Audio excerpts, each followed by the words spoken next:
खुलुमबाय प्राइम 24 हेडलाइन्सआव गासैखौबो बरायबाय बे समाव आं नोंथांमोननो बिटिसि दानि बिटिआरनि मोनसे जायगायाव दंफैयो बे जायगानि सायाव नोंथांमोननो माखासे खोथा फोरमायनो नागिरदों बेनो जाहैबाय ओरै आइ दै आरो नांगोल दै बे आइ दै आरो नांगोल दैनि गेजेराव थानाय रायजो राजाफोरनि माखासे दुखु आफोदफोरखौ जों नैबे बिजोंनि गेजेरजों मिथिना लानि गिबियावनो प्राइम 24 हेडलाइन्सआव बरायग्रोना लानाय जाबाय ओमफ्राय दा नैबे जायगाया मा जायगा आरो नोंनि मुङा मा? आंनि मुङा अमरेन्द्र ब्रह्म आरो आं बे आइसारा हालाम गामिनिनो आरो आङो बिराद ओरैबो बिमा दै सेरनि डिस्टार्ब आरो ओरै सानजाहा थाङोबाबो जोंना नांगोलनि डिस्टार्ब बे गेजेराव जोङो नावबायदि गेजेराव दङ रायजो जानानै दङ आरो बेसेसो गामि दं इयाव गासै बेयाव गामिया जोंना ओरै नांगोल माबानिफ्राय ओरै खोलाहा माबानिफ्राय हमनाय जायो सेसुबारि गोबां गामि दं अनेक गामि दं ओरैजाय माबासिम हमनाय जायो लालासिम हमनाय जाहैयो बे दैयाथ' बेंखनजोबना दोननाय औ ओमफ्राय ओरैनो बे समाव जोङो फैनायाव गम मोनबाय लामानि खुनु मोनसे अबस्थाया मोजां नङा लामाया बिराद जान बिराद गाज्रि एकदम ओरैबो दै एकदम जरना जरला एकदम बेमार आजार जाबा नोंसोर एम्बुलेन्सफोर मोनफैयो जानो बेयाव मोना जेनिबो चान्स गैया नावखौनो जोङो बारनोनो मोनबावा दाथ' जेनेबा फिसा दैया एसे फिसा जानायलाय दलं बानायदों दा औवानि दालां बानायबाय दा खुनुरुखुम बे गारि फिसा खारसै एम्बुलेन्सफोर ओमफ्राय दैज्लां समावथ' जों मोनखाया खुनु जोंहा बिनि राहायानो गैया डक्टर थांनांगौनिबो राहा गैया आरो नाव पर्यन्थ' सालाया दैज्लां गिदिरथारबा दै गिदिर लोमो नामा बेफोर लोमो नामा दै माने बे खाथिसिम लोमफैखायो गासिबो न'फ्रावबो हाबो नामा न'आवथ' आरो फुरा दैज्लांबा लोमखायोआनो न'आवबो लोमखायो औ दाबो मेसेङावबो लामा गैया ओमफ्राय ओरैनो हाथाय बाजार खालामनो माबायदि थाङो बिनिफ्राय एसे एनै अट' सट'बो खारनाय फैनाय नुदां दा खुनुरुखुम अट' खारो ओमफ्राय दा दैया दालां बानायबायना बिनि थाखाय दा खारो दैज्लांबा एकदम अबस्था खाराब ओमफ्राय ओरै अबेबा दैयाव दलं बानायदों होननाय खोनादों बेसे गोबाव जाखो बे दलं बानायनाया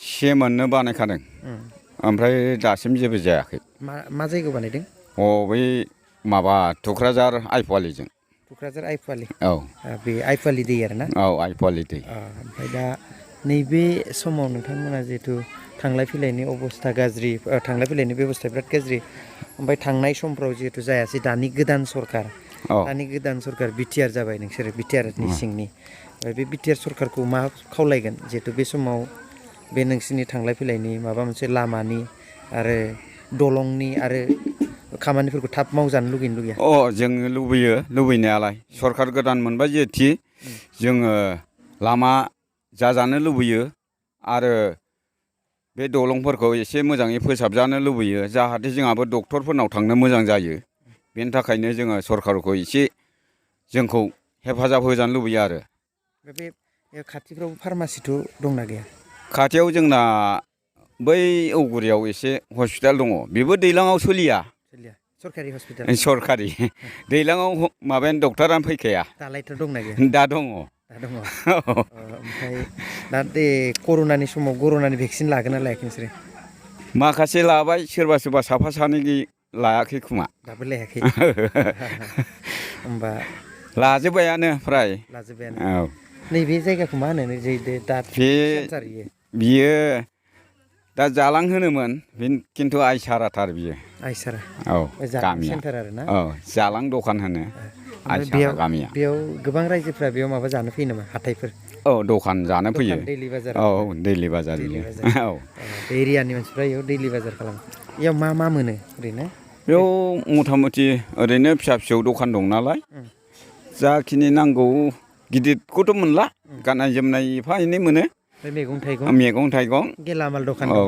दखान दं नै थाव संख्रि बानलुखौ मोनजोबो आरो बेबो दैज्लाङाव एसे खम सर्ट जाफैयो माने नाव बारनो हायाना बै दैज्लांफ्रावसो एसे गुवार दै बारनायाव मालाबाफोर एक्सिडेन्ट जाफेराखै जायो बहुद नावथाव बेलथायो औ मानसिफोर थैयो नामा मानसियाबो थैयोआनो थैयोना थैखांबायबो।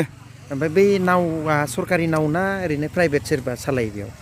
प्राइभेट माने सरकारियानो जाहैबाय दाग खालामनानै लाबोनाय। दाग खालामना लाबोनाय औ ओमफ्राय भारा लायो? भारा लायो। दाथ' थांलाय फैलायनि दलंबो दं, दलंबो नुदां। बेबोथ' भारा बेसे लायो? 10 थाखा सान्दा लायो। खनसे थांगासेयाव? औ थांलाय फैलायाव। थांलाय फैलायाव जिखुनु थांबा फैफिननो मोनगोन आरो 10 थाखा? औ 10 थाखायाव। ओमफ्राय दैज्लाङाव नावआव बेसे लायो? बेयाव हिसाबनि माबा गैया, एखमबा 30, एखमबा 40, एखमबा 100 सिमबो थाङो। ओरै नांगोलथिंबो औ दलं दं, ओरै आइ दैथिंबो दङ दलं दं। दङ। ओमफ्राय मोनफ्रोमबो ओरैबो थांबा ओरै फैसा होनांगोन, ओरैबो औ थांबा औ जेरैखि थाङा माने फैसा होनांगौ। औ बुहुद खस्थ'यै भुगिनानै दं। औ ओरैनो बेयाव खेथि आबादफोर मा जायो जाया? गोरान जायगा? गोरान जायगा माने बेयाव सिगां खेथि मावोबा एसे थाब मोनग'यो। मा खेथि मावो? मा आबाद बांसिन? सिबिं आबाद मावो, बेसर आबाद मावो, ओमफ्राय बे अखा हादै दैजों माइ गायो आरो। माइ गायो। एसे औ। ओरैनोथ' बिराद गोरान नालाय आगथिया गायनांगोन आरो। औ आगथिया माइ। माइआ मा जाथिनि माइखौ बांसिन गायो? जेन'बा बोथोर गिबि गायबाय रनजित बायदिसिना, बे जाग्रोग्राखौ गायनांगौ, माइसालि माइखौथ' गायनो हाया। ओरैनो बे अट' भाराफोर लाबा, बा अट'आ जेनेबा बिनिफ्राय बेंथल हाथाया खाथि ना? औ। बेसे भारा लायो? बेयाव दा 40 थाखायै थाङो। ओमफ्राय आरो बिजिनि थांबा बेसेसो लागोन? बिसिमाव बिजिनि टाउन ट्रेन गाखोनो थांबा? गैयाबाबो 100-150 थांगोनदां। 100-150? औ। ओरैजाय बर' बाजार थांनोबा बेसेसो लायो? बर' बाजारावबो बेबायदिनो थांगोन। 100-150? औ। नैबे जायगानिफ्राय आरो? औ। दा माने गंसे गारिजोंथ' थांनो हाया? ओहो। ओरैनो थुख्रा थांनांगोन? थुख्रा। अबेबा अट'आव ना? औ। गोजोननाय थाबाय औ। बे समाव फोरमायना होनायनि थाखाय। बेबायदि समयसाजों भुगिनांनानै दं आरो। जों बिराद खस्थ'यै भुगिनानै दंखायो। बेनिखायनो दा बे समाव बिटिआरनि चिफ प्रमद बर' बिथां जों दा बे सरखार दा गोदान जानाखि सरखार जादोंना, बेखौ जोङो मोजाङै मोजां जोंनि रायजो राजाफोरखौ गोसो गोजोनै जोंनो दलं आरो लामा जान बाहनफोरखौ मोजाङै बानायना होयोबा जों बिराद बुहुद साबायखर होनानै आखाइयाव बा गोजोननाय होनो सानदों आरो। औ। ओमफ्राय नोंसोरो बिदिनो सरखारनि माबाफोर मोनो ना मोना? दा सरखारनि न' फैयो, बायदि बिदिनो अनसुंथाइ दासान्दि फैयो, माने सरकारि अनसुंथाइफोर फैयो, मोनफेरदों ना मोनफेराखै? दासान्दि एफा एनै अनसुंथाइखौलाय हरगासिनो दङ। सिगांलाय मोनदोंना मोनाखै? सिगाङावबो जोङो माखासे मोनदों, हाउजिं बायदिसिना गासिबो मोनखादों मोननायालाय, मोनद्रायाखै नङा। दाबो एसे एनै मोनजेनबाय? दाबो मोनजेनबाय एसे। दा बेनिखायनो नोंथांमोना खावलायो आरो फैबाय थानाय समाव आरो बांसिन। औ नेक्स्टआव बांसिन मदद मोनगोन होननानै मोजां जागोन होननानै आसा खालामदों आरो। गोजोननाय थाबाय। बे समाव जोङो प्राइम 24 हेडलाइन्सआ बिजिनि चिरां जिल्ला ना? बे चिरां जिल्लानि बे जालां जिथु बाजाराव दान्दिसे दंफैयो। बे ओनसोलनि थासारिफोरखौ नोंथांमोननो नैबेनि गेजेरजों फोरमायनो होनना सानदों। मानोना मोनसे बेकवार्ड जायगा, ओरै आइ दै आरो ओरै नांगोल दै।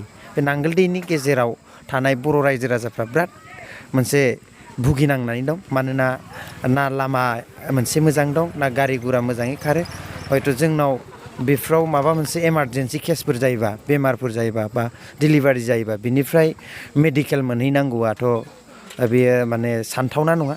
बिनिखायनो जे बेफोर थासारिफ्रा फैबाय थानाय समफ्राव सोलायलाङो, बेखौ जों आसा खालामदों। दानि सरकार बिथांमोना जाहाथे नायसनो, बर' रायजो राजाफोरनि मोजां खामानि मावो, बेबायदिखौ जों आसा खालामो। बेनिखायनो बे दिप मोनसे ओरैबो दैनि गेजेराव थानाय दिपनि रायजो राजाफ्रा जाहाथे थांफै मेडिकेल थांनाय, हाथाय बाजार थांनाय, स्कुल कलेज थांनाय सुबिदा जायो। बेनि सुबिदा होबा हयथ' बे ओनसोलनि रायजो राजाफ्राबो मोनसे गोबां मोजां थासारियाव फैगोन। आरो बे ओनसोलनि रायजो राजाफोरनि उन्दै फरायसुलिफ्राबो मोनसे सोलोंथाइ लानायाव सुबिदा मोनगोन थांफैनो थाखाय। दा उन्दै गथ'फ्रा दैज्लांफ्राव स्कुल थांनो माबोरै थाङो? स्कुल कलेज बे जायगायाव दंना गैया? जोंना माने औगुरियाव स्कुल, एमइ स्कुल दं, ओमफ्राय कलेजाबो जाबाय जानाया। औगुरियाथ' नांगोल दै बारनानै बारा ओहो, माने नांगोल सेरावनो अरफुथि जिङाव। बेयाव मा स्कुल दं?